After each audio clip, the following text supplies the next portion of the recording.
You shouldn't paint from reality. You should paint what you felt. You should close your outer eye, he said, and paint what your inner eye sees. And if your inner eye sees nothing, you should not paint it.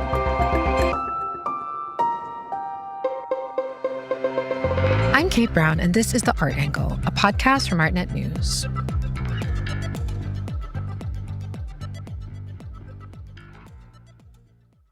The 19th century artist Caspar David Friedrich is considered one of the most important German painters, and his landscape works live large in the cultural consciousness in Germany and also beyond. You've probably seen his most famous painting, Wanderer Above the Sea of Fog, a lone figure that you see from the back looking out over a wide valley of cliffs and mist. To mark what would have been his 250th birthday, over the last year, major institutions have been celebrating the artist's works, a vast oeuvre of deeply contemplative, almost surreal landscapes that broke with their time. A string of major exhibitions took place throughout Germany across 2024, and this month, that roving program has reached its final stop with a blockbuster exhibition at the Metropolitan Museum in New York. The Soul of Nature is on view through May 11th, and it is the largest showing of Friedrich's works to come together in the US, including an impressive amount of loans of work that rarely travels. My co-host, the art critic Ben Davis, saw the show, and he joins me on the podcast to discuss this formidable artist's legacy, the currents in his work, and the backstory that underpins these serene nature scenes, including shifting ideas about religion and the spirit, and a tumultuous time in European history. Hey, Ben, how's it going today? Good. Up early to talk about Caspar David Friedrich. Yeah. Well, it's very snowy and moody in Berlin today, so I feel like at least my background atmosphere is very suited to this conversation. Oh, great. Proper German context. Totally.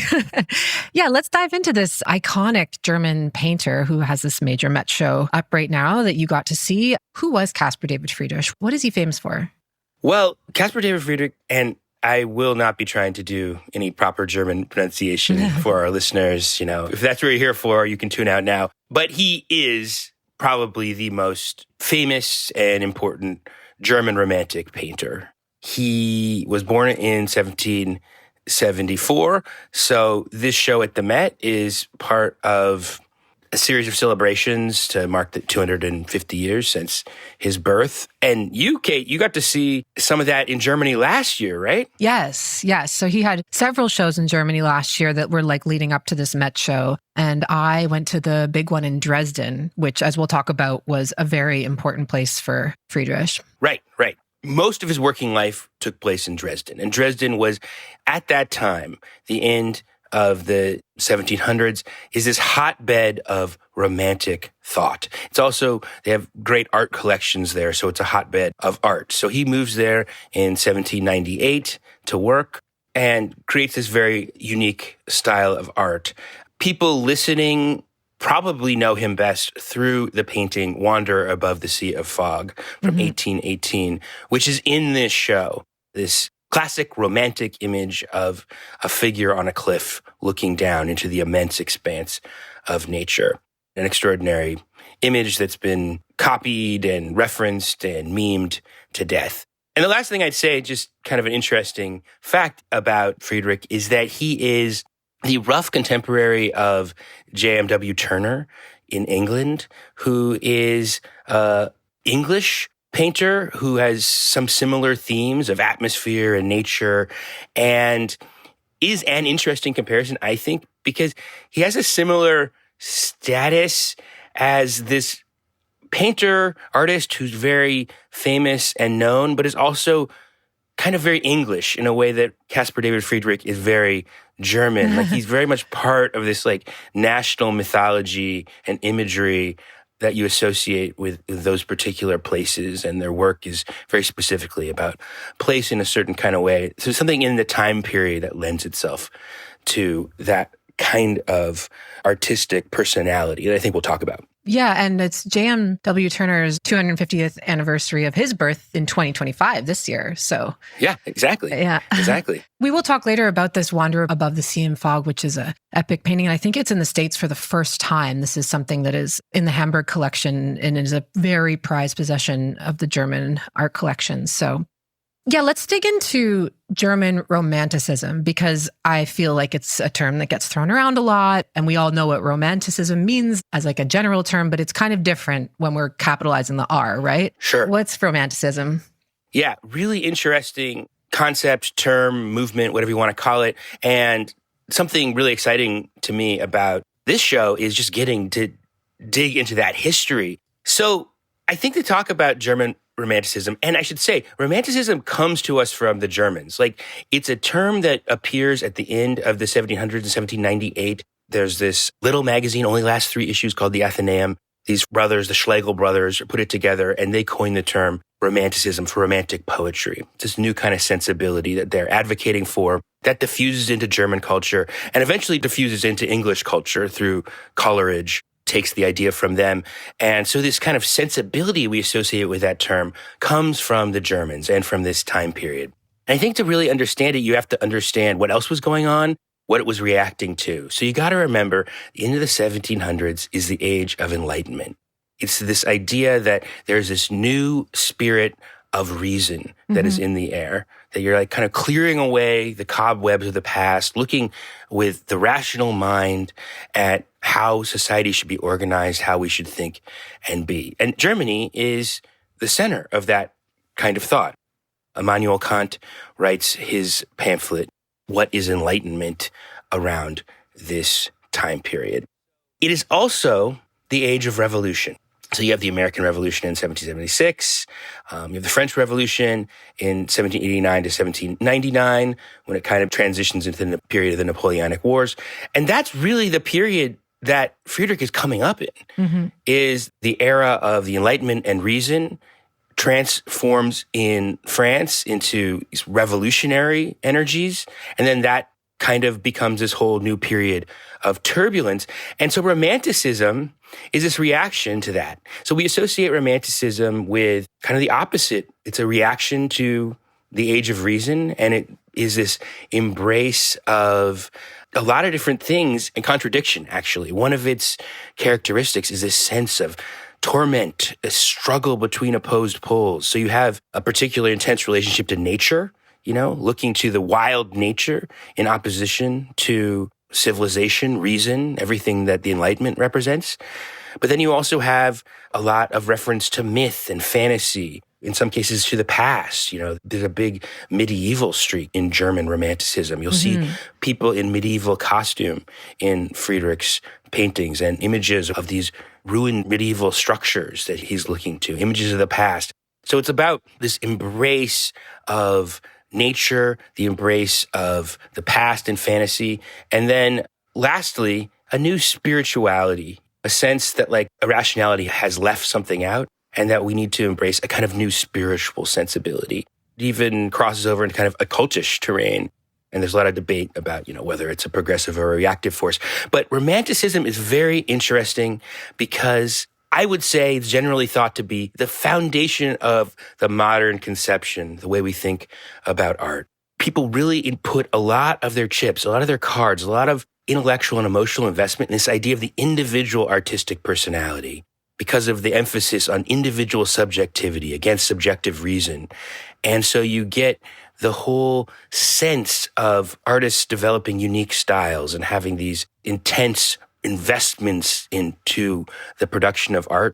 A lot of the way we think about art is this important spiritual endeavor, and not just as a transcription of reality or as something that you do on a commission for a very specific task, although Friedrich did commissions for various patrons, comes from the Romantic period.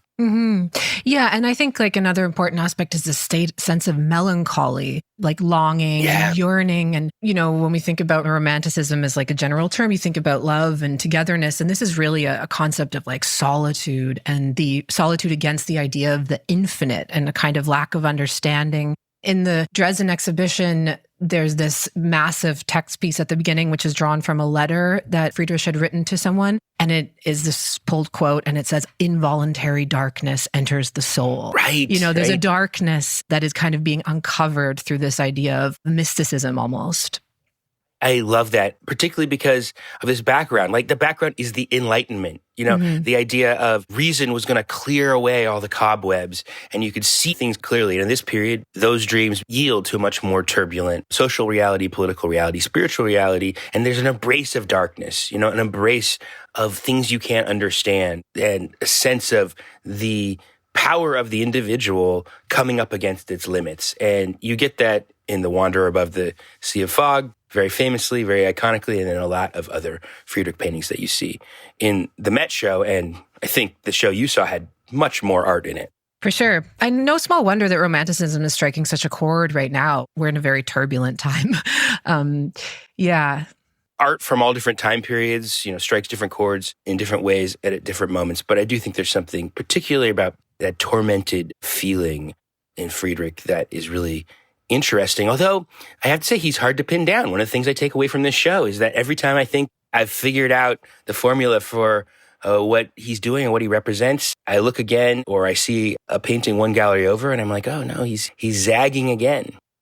I wanted to ask you, Kate, like I said, he's very important to German art. What is his reputation in Germany? I think we know him, but we don't know him like the Germans know him, right?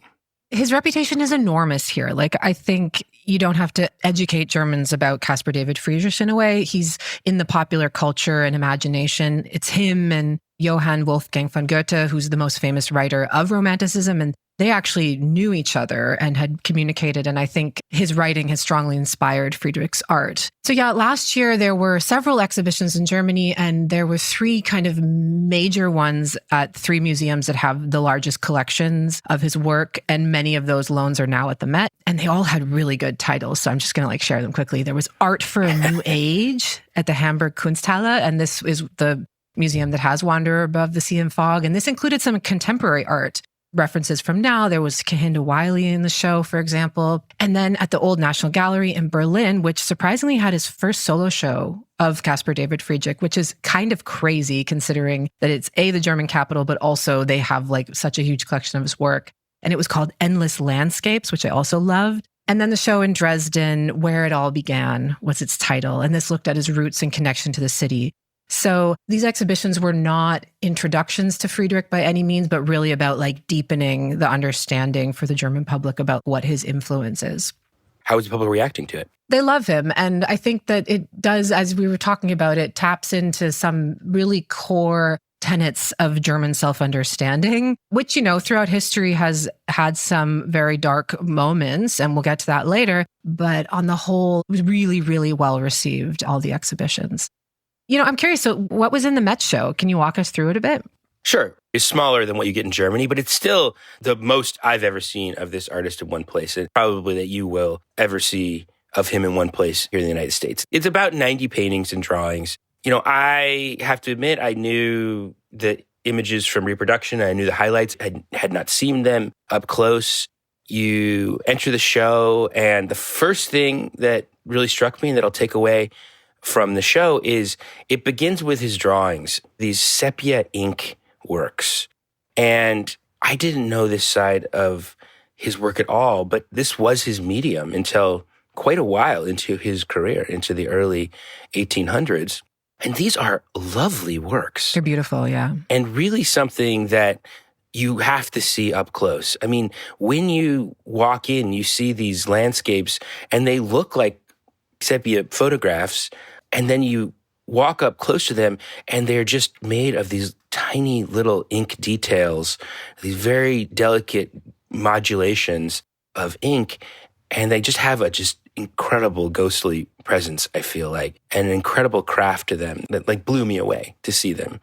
Just the technical prowess of them and the way that they really got a sense of mood and atmosphere out of just such limited means. And then as you go through this show, it doesn't have all the hits, but it has a lot of them. So it has, as we said, the Wanderer Above the Sea of Fog. It also has Monk by the Sea, which is maybe his second most famous painting, which is large-ish canvas from 1808, 1810, of this tiny figure of a monk in front of a dark ocean. The sky and the heaving sea makes up most of the image, so it almost reads as an abstraction if you look at it quickly. And then you see this small figure in front of the oceans. Yeah, it's like about to swallow him whole or something. Yeah. And another image of the sublime, of the smallness of consciousness in front of like the vastness of nature. And then towards the end of the show, the stages of life from 1835, probably his third most famous painting, which is image of a family on the seashore, sort of a glowing sunset and a variety of ships on the water. That is an allegory, perhaps, different places you are on life's journey. And they're a great work to see. And then a bunch of works that I didn't know that fall in between, that form bridges between these different works, and you could spend hours and hours and hours with.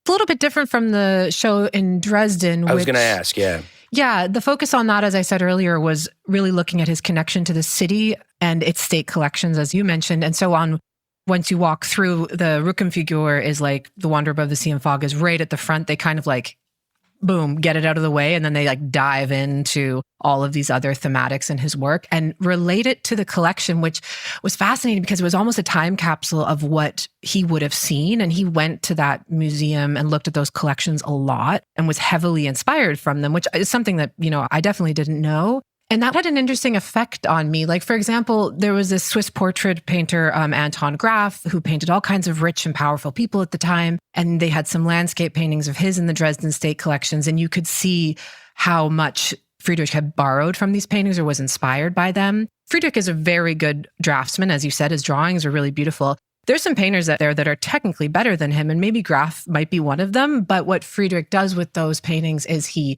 simplifies them. He deletes architecture. He takes out nature and renders it into these almost like utterances of a poetic line or something. So it was really interesting to see that. And then they also had paintings like a large portrait of Napoleon, who he did not paint into his landscapes, but was nevertheless like loomed large in his realities.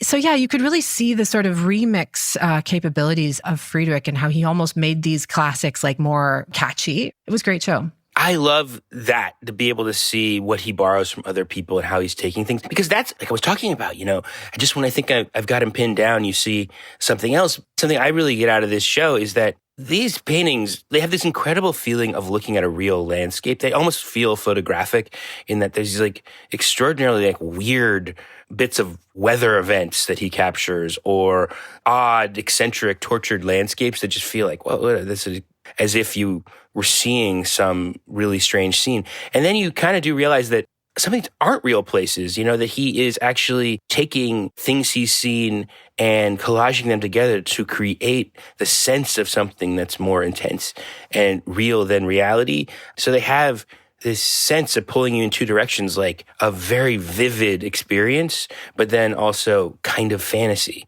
at the same time. I think that's a remarkable thing about his art that you'll get out of the show. Yeah, and then it's no small wonder in that sense that I think Magritte said that he was one of his favorite artists. And there's actually was a painting of Friedrich in this landmark surrealism show that was at the Pompidou, which I was kind of surprised to see there. But, he was a huge influence on the surrealists, which wouldn't immediately be obvious, but it's exactly your point that is what drew them to him. So in your essay, you talk about a scandal around a particular painting that he made called Cross in the Mountains. I think we should talk about that. Which you got to see. It's actually a large altarpiece, Cross in the Mountains, from 1808. That is not in this show. It's too bad they didn't lend it. I wonder why. Yeah, and that is more theatrical work. There actually is a kind of a theater to Friedrich, again, despite his sort of, solitary wandering imagery in his works, but there's also this kind of showmanship to his work that comes out. The altarpiece is quite large. The work that you see at the Met is actually a small ink version of the same image that inspired the later work, but it's very lovely. It's this image of a sculpture of a crucifix in the wilderness, seen from kind of a low angle and at a distance, and framed against the sky with like the silhouettes of little pine trees around it, so that you get the sense of this monument to Christ in the wilderness. This was the first work that Friedrich produced in Dresden that drew him some attention. And it wasn't all positive attention. There's something called the Ramdor scandal. This art critic, Basilius von Ramdor, saw the work in Friedrich's studio at Christmas. He showed it. It was kind of a theatrical showing where he made his studio up to look like a chapel with like black fabric and low light. And this critic kind of attacked him and said basically that he saw in the work this kind of new spirit of irrationality penetrating German art, this romantic theory, its influence, its retreat into unreason, and in particular, challenge whether or not a work of landscape should be treated as a devotional work, which shows you that something new was happening. This new kind of like spiritual relationship to nature felt kind of shocking at that time. Ramdor infamously said that it is true presumption when landscape painting wants to slink into the church and creep onto the altars. That was his reaction to this work, which obviously looks like this kind of devotional work that captures a certain sense of religious experience. But the fact that it didn't depict a religious scene, but sort of was an allegory of religion lost in the wilderness, or used natural imagery as an allegory for some kind of religious intuition, felt kind of off or wrong. People rallied to Friedrich. People liked about it exactly what this guy disliked about it, that represented this subjective experience of nature. In his criticism, really challenged whether it was even a realistic image at all. He thought the perspective was way off and it was kind of distorted, which of course it was. And then, people rose to his defense saying like, yeah, that's great, because the entire romantic theory, and something that Friedrich said very clearly, was that you shouldn't paint from reality. You should paint what you felt. You should close your outer eye, he said, and paint what your inner eye sees. And if your inner eye sees nothing, you should not paint it.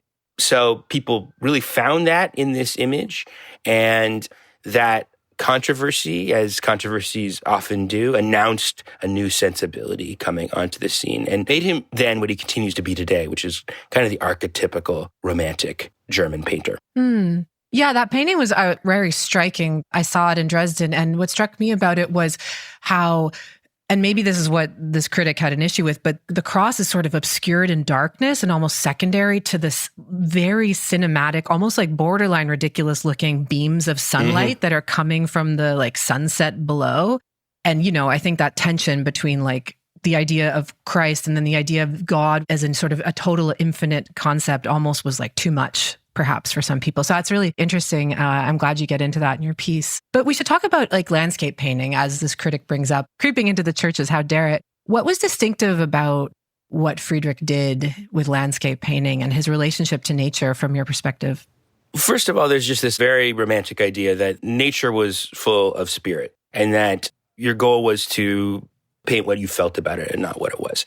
But I think what's interesting about his approach to landscape is there's no middle ground. You see that in Wanderer Above the Sea of Fog. You see it in a lot of his paintings. People had painted nature before, but usually according to the conventions of the picturesque. You looked at nature and it was beautiful and you felt in harmony with it. And often that's expressed in the painting by the sense that like your eye has this clear way to follow through the image, that things get a little bit smaller going away from you. People probably have the image of Renaissance images of nature in their head where there's like this clear sense of geometry going away from you, a clear sense of depth. Underneath that is the idea that there's this underlying rational geometric order to nature.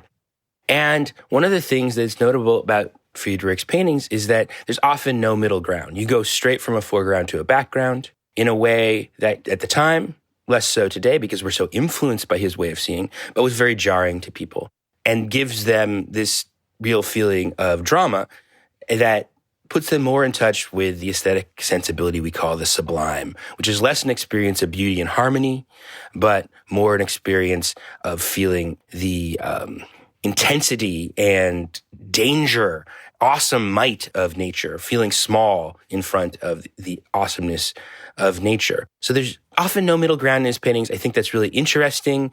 pictorially, artistically. It's also interesting kind of philosophically, because like I said, the entire German Romantic temperament is about these tortured sensibility, about pulling in different directions, pulling into history and then pulling into the individual. And it's kind of like formally expressed in the artwork in the fact that there's no middle ground.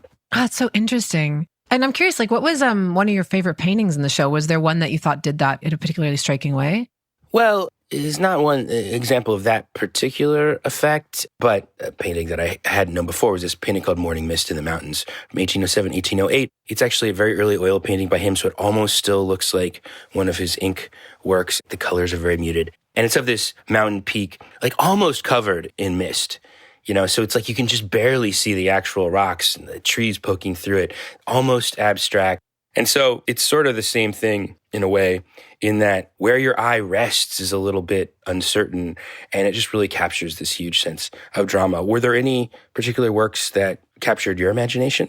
Yeah, I mean, a note on this kind of like radical sort of flatness and the power that he achieves that you were talking about. It's got many titles, but Das Eismeer, the Sea of Ice. And I don't think it traveled to the Met, right? No, I don't think so. And we were comparing favorite images before this, and I was looking at mine, which is this mountain in the mist, and then looking at yours, which is this like massive ice. And they're kind of the same in a way. Like mine's this like solid mass covered by atmosphere, and yours is this, hard to explain. Yeah. But alien mass of ice. Exactly. Yeah. And it's interesting because he does repeat that, right? Like this kind of focal point object, whether it's a mountain or a tree or a ruin. So yeah, but this work in particular is a picture of ice crashing against itself, presumably in the Arctic, which is a place that he'd never been, but that was never really relevant to him. He drew this from feeling, and it's a very radical composition. It almost looks like concrete mashing up against itself. Like it doesn't immediately strike me as ice, or it looks like a shipwreck as a whole image. But then what you realize when you look at the painting a little bit longer is there actually is a shipwreck,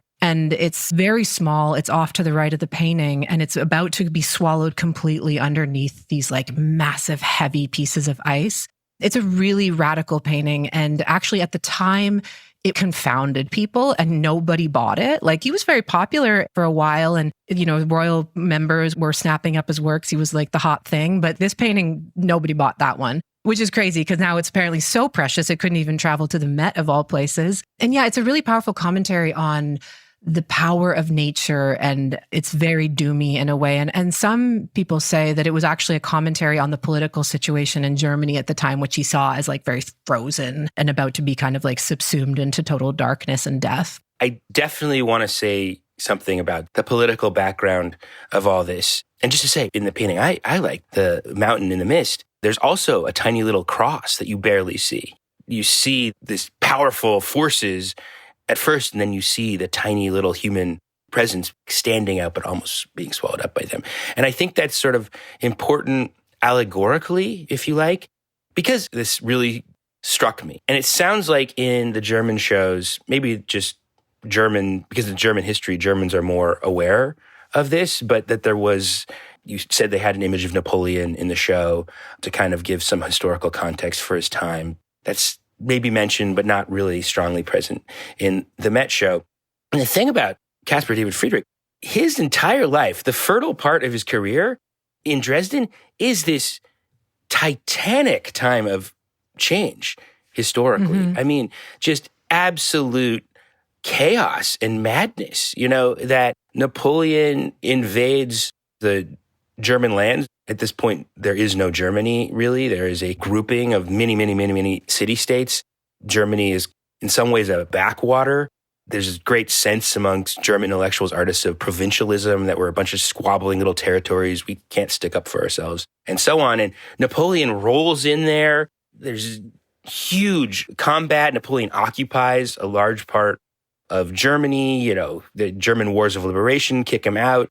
This all happens during the time period that Caspar David Friedrich is painting. In 1813, there's the Battle of Dresden and the War of the Sixth Coalition. Friedrich has to flee his city to work elsewhere.